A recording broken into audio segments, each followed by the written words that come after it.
दोस्तों, इस वीडियो में हम सीखेंगे कि विवेचक किस तरीके से निकाला जाता है। तो यहाँ पे देखिए लिखा हुआ है दीर्घात समीकरण 4x² प्लस 5x प्लस 7 बराबर 0 का विवेचक निकालें।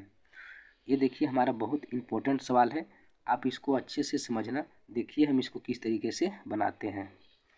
तो सबसे पहले यहाँ पे हम लिखेंगे हल। इतना लिखने के बाद जो भी समीकरण दिया हुआ है इसको सिंपली हम यहाँ पे उतार लेंगे। तो यहाँ पे लिखेंगे 4x² प्लस 5x प्लस 7 बराबर 0। तो यहाँ पे देखिए कि जो x² का गुणांक रहता है, यानी कि x² के जो बगल में संख्या रहता है इसको हम a मानते हैं। तो लिखेंगे a बराबर 4। उसके बाद यहाँ पे जो x के बगल में संख्या है इसको हम b मानते हैं। तो लिखेंगे b बराबर 5। ठीक उसके बाद जो यहाँ पे अकेला, जैसे यहाँ पे 7 है तो इसको हम अचर पद बोलते हैं। तो यहाँ पे लिखेंगे c बराबर 7। अब इतना लिखने के बाद सिंपली हम यहाँ पे लिखेंगे विवेचक। तो यहाँ पे देखिए विवेचक को हम 3 नाम से पुकारते हैं। पहला हो गया विवेचक, इसको हम कहीं कहीं विविक्तर भी बोलते हैं। तो यहाँ पे हम आपको तीनों लिख देते हैं। विविक्तर यहाँ पे हो गया। उसके बाद इसको हम शॉर्ट में यानी कि अंग्रेजी में डी बोलते हैं। डी का मतलब होता है डिस्क्रिमिनेंट। तो आई होप कि आपको तीनों अच्छे से समझ में आ गया होगा। और यहाँ पे आपको तीनों याद रखना है, क्योंकि यहाँ पे कभी हम विवेचक बोलेंगे या फिर कभी विविक्तर बोलेंगे या फिर डी बोलेंगे, तो आप तीनों का मतलब एक ही समझना। तो यहाँ पे अब हम लिखेंगे डी बराबर, क्योंकि डी हमारा शॉर्ट फॉर्म है तो डी लिखने में हमको आसानी होता है। तो लिखेंगे डी बराबर, इसका एक सूत्र होता है b² माइनस 4ac। अब सिंपली यहाँ पे जो जो लिखा हुआ है सभी का मान यहाँ पे रख देंगे। तो सबसे पहले है b²।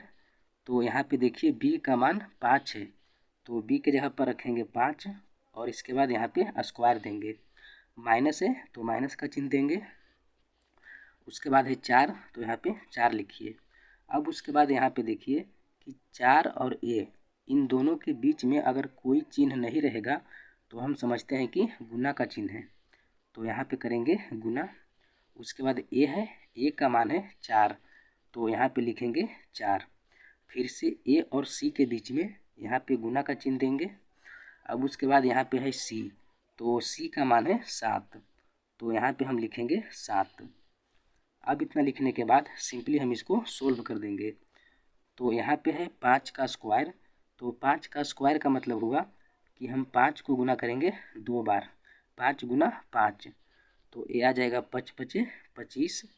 उसके बाद माइनस है तो माइनस का चिन्ह देंगे। अब उसके बाद यहाँ पे तीनों को हम एक साथ कर देंगे गुना। तो सबसे पहले 4 को करेंगे 4 से, तो यहाँ पे आ जाएगा 16, और 16 को कर देंगे हम 7 से, तो ये हो जाएगा 16 सत्ते यानी कि 7 बार में आ जाएगा 112। तो सिंपली हम यहाँ पे लिख देंगे 112। अब यहाँ पे देखिए 25 को घटाएंगे 112 से, तो 25 नहीं घटेगा 112 से, तो हम 112 से घटाएंगे 25 को। तो यहाँ पे ऊपर में लिखेंगे 112 और इसको घटाएंगे 25 से। तो यहाँ पे 12 में से 5 घटेगा तो 7 बचेगा, और यहाँ पे आ गया बच गया 10।